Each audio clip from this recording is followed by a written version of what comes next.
Okay. Good morning, everybody. Thank you for being here today. My name is Rich Gaitis. I'm the Executive Director of the Office of Emergency Management and Communications. Today I'm just going to talk about our speaking program. We're going to have Dr. Allison Arwady, Commissioner, Department of Chicago Public Health, Dr. Jennifer Layden, Chief Medical Officer, Illinois Department of Public Health, and Andrew Velasquez, Managing Deputy Commissioner for Operations, Safety, and Security, Chicago Department of Aviation. With that, I'm going to hand it off right away to Dr. Arwady. Doctor. Thank you, Rich. Good morning, everyone. My name is Dr. Allison Arwady. I'm the Commissioner at the Chicago Department of Public Health. This morning, the CDC announced confirmation of the second case of novel coronavirus in the U.S. and the first in Illinois. The patient is a Chicago resident, and my team at the Chicago Department of Public Health is working in close coordination with the CDC, the Illinois Department of Public Health, the Cook County Department of Public Health, and many other partners at the local, state, and national level to ensure a coordinated response. I particularly want to thank Mayor Lightfoot and her office, who have been in constant communication and fully engaged in supporting our collaborative efforts to keep the public safe and informed. I will tell you some more about the patient in a minute, but I want to start by stating clearly that this is a single travel-associated case, not a local emergency. We obviously take emerging viruses very seriously, and there are still many unanswered questions about this novel virus. But I can reassure you that even with this Chicago case, the health risk to the general public from novel coronavirus remains low at this time, both nationally and in Chicago. Chicago has been building its public health preparedness systems for years, and we have a solid response plan in place. There is no need for the general public to change their behavior in any way based on this news. The patient is a woman in her 60s. Most importantly, I'm pleased to report that she is clinically doing well and is in stable condition. She traveled to Wuhan, China in late December and returned to the U.S. on January 13th. A few days after arriving home, the patient began to feel unwell. She called ahead to alert her doctor to her illness, rather than just presenting to a clinic or emergency department. This is exactly what any potentially ill returning traveler from Wuhan should do: call ahead and seek medical care. This patient's doctor's office appropriately asked about travel history and quickly put a mask on the patient, helping limit the potential risk of spreading infection. Her doctor then referred her directly to a hospital with infection control capabilities for further workup. Again, this is exactly what we've been educating local healthcare providers to do. Ask about travel history and reach out to your local public health department to discuss any ill patients with recent travel to Wuhan, China. Hospital staff then placed her in the appropriate setting for infection control, performed a full clinical workup, including ruling out more common viruses like influenza, and worked with public health to arrange testing for novel coronavirus at CDC. The patient is clinically doing well. She is currently in stable condition and remains hospitalized primarily for infection control. While we will be following her course closely, the patient's story so far highlights the way public health messaging and awareness are working locally, as well as the importance of coordination and awareness in the clinical setting. The patient has been very helpful as we've been gathering information about her contacts in recent days. She was not symptomatic when flying. And based on what we know now about this virus, our concern for transmission before symptoms develop is low, so that is reassuring. She has limited close contacts, all of whom are currently well and who will be monitored closely for symptoms. We will also be monitoring the healthcare workers who have cared for and continue to care for this patient. Since returning from China, the patient has had very limited movement outside her home. Now that this test is positive, we will continue to collect and confirm even more information about her activities and contacts. But we know already, for example, that she has not taken public transportation. She has not attended any large gatherings. And actually, to our best knowledge at this point, she has not had extended close contact with anyone outside her home since returning from China and prior to admission to the healthcare system. So this is all very reassuring in terms of infection risk to the general public, which again remains low nationally and locally. Anytime a new virus emerges, we are reminded of how small our world is and of how critical it is to invest in building strong public health systems. I want to thank the federal, state, and many local partners who have worked together and prepared, not just to respond to this case, but over many years to ensure the Chicago area is well prepared to respond to emerging infectious diseases. I'd now like to hand it over to Dr. Jennifer Layden, the Chief Medical Officer and State Epidemiologist at the Illinois Department of Public Health. Sure. My name is Dr. Allison, Allison, Arwady, Arwady. I'm an MD, and I'm the Commissioner at the Chicago Department of Public Health. Thank you, Allison. Hi, my name is Jen Layden. I'm the Chief Medical Officer and State Epidemiologist for the Illinois Department of Public Health. Yes, Jennifer, Jennifer, Layden, Layden. I would like to start by thanking our Governor, Governor Pritzker, state leadership, and IDPH's Director, Dr. Ngozi Ezike, as well as the Chicago Department of Public Health, other local health departments in Illinois, healthcare partners across the state, and the CDC for the coordinated and collaborative work on this rapidly evolving situation. It is because of the diligent work by healthcare professionals that we were able to identify this confirmed travel-associated case of the novel coronavirus quickly, while also taking measures to prevent others from being exposed. IDPH has been closely monitoring this international outbreak and began proactively preparing in the event the outbreak expanded. We began providing CDC guidance, resources, and recommendations to local health departments, hospitals, and clinicians across the state, and developed a dedicated web page with resources for the public and health partners. We have sent several health alerts and updates to local health departments, clinicians, and hospitals across the state, and held a webinar for local health departments this week, which had over 200 participants, and a webinar for clinicians and hospitals, which had over 500 participants. We will continue with frequent, scheduled communication with local health departments, clinical partners, and other key state partners. Coordination between the hospital, local, and state health department allowed specimens to be shipped and tested at the CDC quickly. This coordination between providers, hospitals, and public health is critical for our continued effort to best respond and reduce further transmission. The Illinois Department of Public Health will continue to partner with the CDC and has invited a CDC team out to our state to assist with this investigation.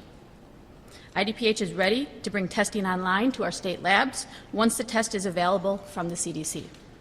We will continue to communicate and coordinate with our local health departments and numerous clinical partners as we respond to this evolving situation.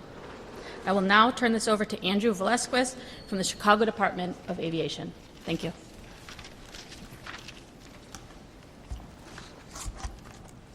Good morning. My name is Andrew Velasquez, A-N-D-R-E-W, Velasquez, V like in Victor, E-L-A-S-Q-U-E-Z, Managing Deputy Commissioner for Operations, Safety, and Security for the Chicago Department of Aviation.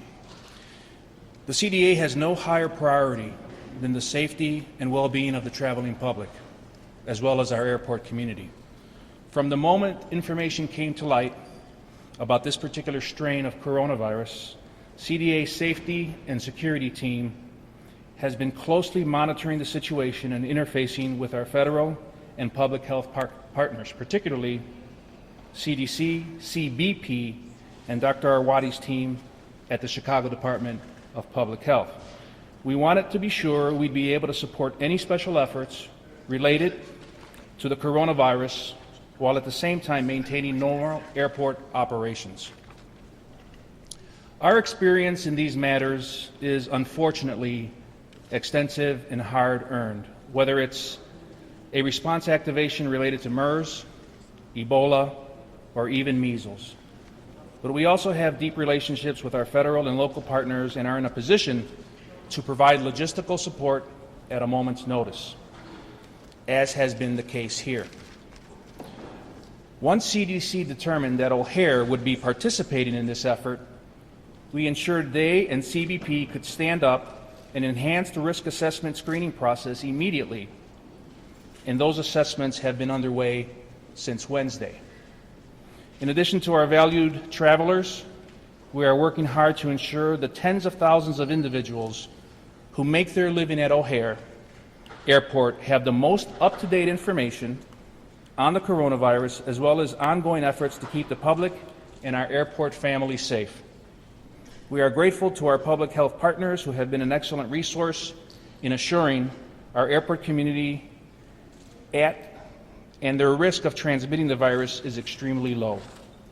Later this morning, our CDA emergency management team will convene a briefing call for airport stakeholders, and we will be distributing additional information about the coronavirus to all airport employees, as well as reminders about what steps all of us can take to maintain good health.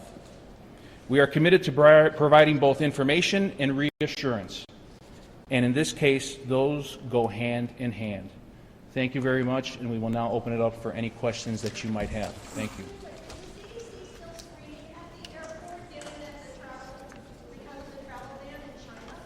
The CDC continues to screen at the airport.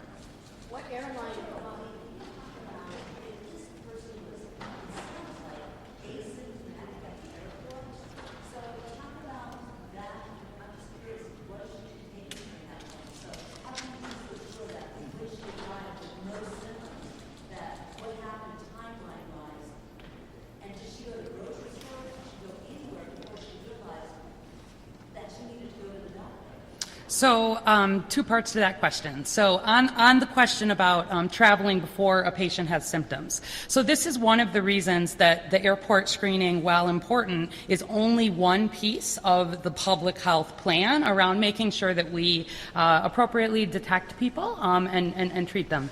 Based on what is known now about this novel coronavirus, the CDC does not believe that in the time before symptoms have developed, patients are likely to be able to be contagious, able to be transmitting coronavirus. This is based on what we know about other coronaviruses. So folks may know this new novel coronavirus is in the same family as coronaviruses that include the common cold, as well as that include MERS or SARS. So given that it was a number of days between the time that this patient entered the U.S. And the time that she started to develop symptoms, we, again, based on what we know now, are confident that she was not at risk of travel. We will obviously continue to discuss this with CDC. We're getting more information about this virus every day, but that's the current understanding. What were the symptoms that led her to the doctor in the first place, and what did the doctor see that raised the red flags? Sure. So we're not going to talk too much about the exact details of this patient, but what I can tell you is that broadly the symptoms that we're concerned about in this setting would be fever, cough, or shortness of breath. The patient, approximately 3 to 4 days after she came back into the U.S., she started to develop some low-grade symptoms. As you heard me say, she really had very little travel outside the home during that time period. And she called ahead and did seek care about 3 to 4 days after that. So she, again, is clinically doing well and is stable in the hospital, really because we want to make sure that we're monitoring for infection control. Can you give us an idea about her activity in Wuhan? Was she near that market? Was she exposed to relatives? Yeah, Certainly, this is of great interest. You heard Dr. Layden say that the CDC team is actually arriving, and some of them are even here now to assist with the investigation. All of that information is being collected and collated. We're interested in a lot of details about what her activities were in China, at the same way that we're interested in what they are here in Chicago. So we'll be collecting all of that. We were expecting that the airport were starting monitoring people coming from China this week, but we were yesterday at the airport and we thought people coming from Beijing, they said they weren't monitored. Right. Can you explain? Sure.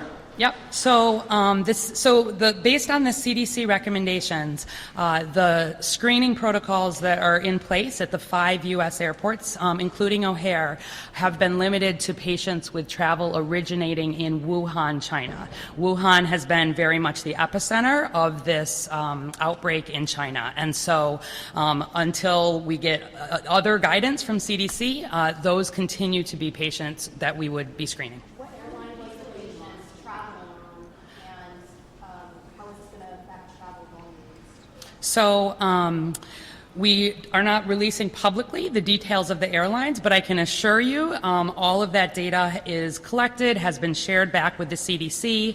They will be using it to make determinations about whether there need to be follow-up related to passengers on the plane, et cetera. Again, this patient was not symptomatic when she was traveling, which lowers the risk.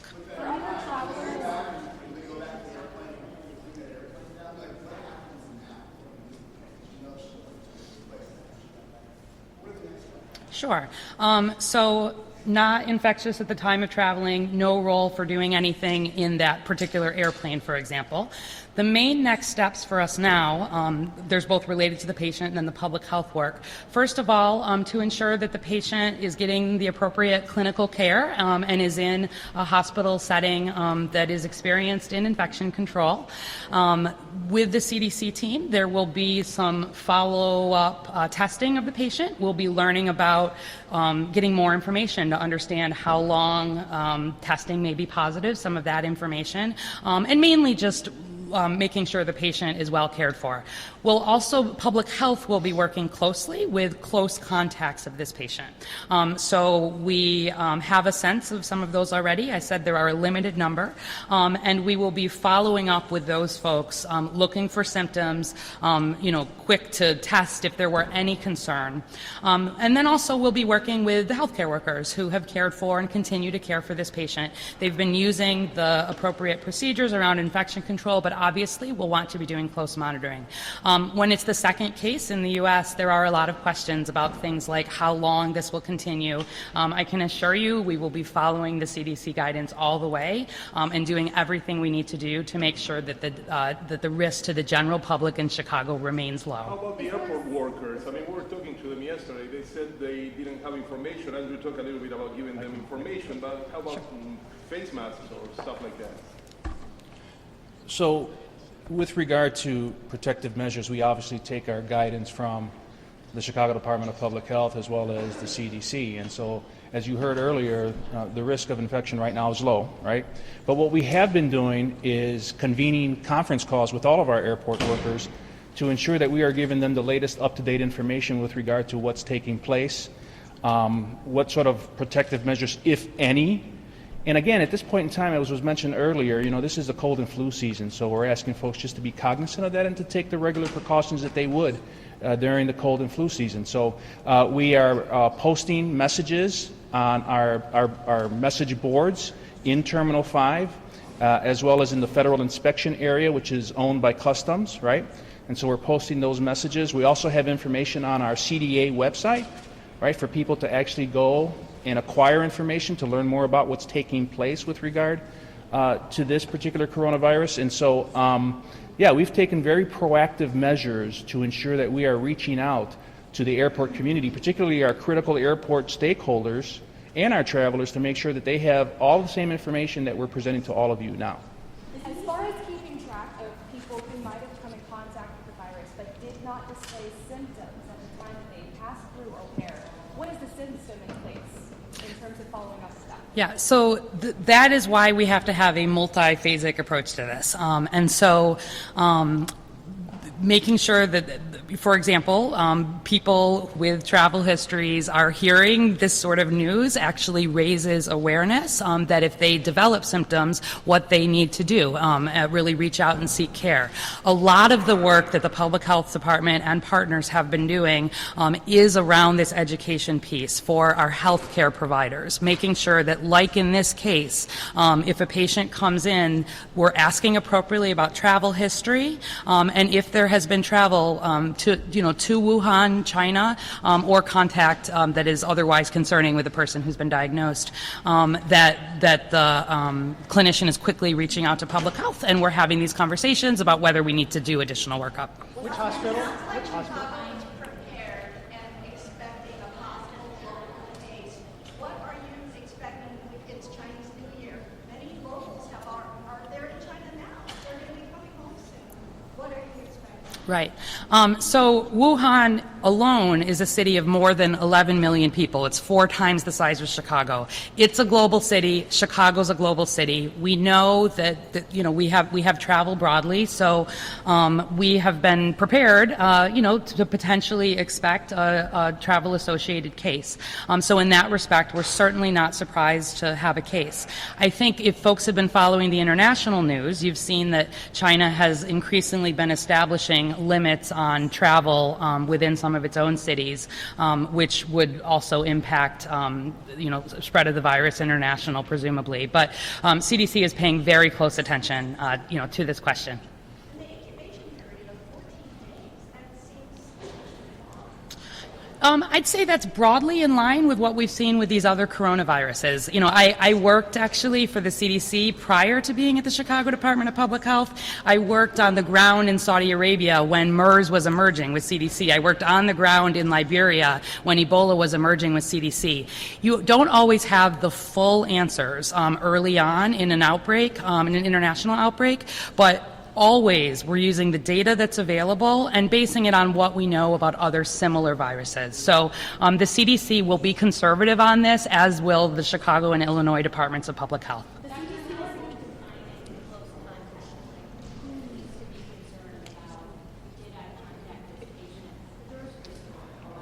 Right. So our biggest concern would be truly household contacts, people who are spending extended periods of time having one-on-one conversations, being in close proximity. Based on what we know now, this virus is spread through coughing and sneezing, droplet-type precautions. So we do not have, to be clear, some of the same concerns that we had when we were talking about Ebola a few years ago. This is a virus that any hospital has the capability, any hospital that can accept EMS transfers has the potential to safely isolate patients. Yeah, so we are having lots of conversation right now, getting some details on that. I can tell you it's limited, and we'll be working with CDC to make exactly these determinations, who needs what kind of monitoring, how long. How long does it take this Chicago patient be hospitalized? How long does it take? Yeah, so it's premature to speculate. There are plans to serially test this patient and to send those samples down to CDC. The plan would not be to release this patient until she is no longer showing any signs of being infectious, but I can't predict at that point how long that will be. CDC is monitoring dozens of suspected cases throughout the U.S. Are any of those suspected cases in Illinois or the Chicago area? Yep. So if folks heard on the telebriefing this morning, the CDC did say that they have 63 patients under investigation across the U.S. From 22 states. So this gives you a sense that although this case is second, we would not necessarily be surprised to see some of these other labs turn positive in the next few days. We've talked a lot about how much we want to share related to patient conversations or patients that may be under investigation. And we've decided at this point that we would be quick to share right away information about a confirmed case, just like we're doing now. There can be a lot of rumors and a lot of misinformation that's flying. The Chicago Department of Public Health and our partners are having conversations every day with providers here in Chicago who are talking with their patients about travel to China. A patient traveling to China does not mean that they need a test, for example. A test does not mean that it's going to be a patient. And so that's our decision at the moment. We'll continue to follow CDC guidance around that. Yes, there were not other travelers from the Chicago or Illinois area. And one more. Thank you, folks. That's it. Thank you. You should have a news release too.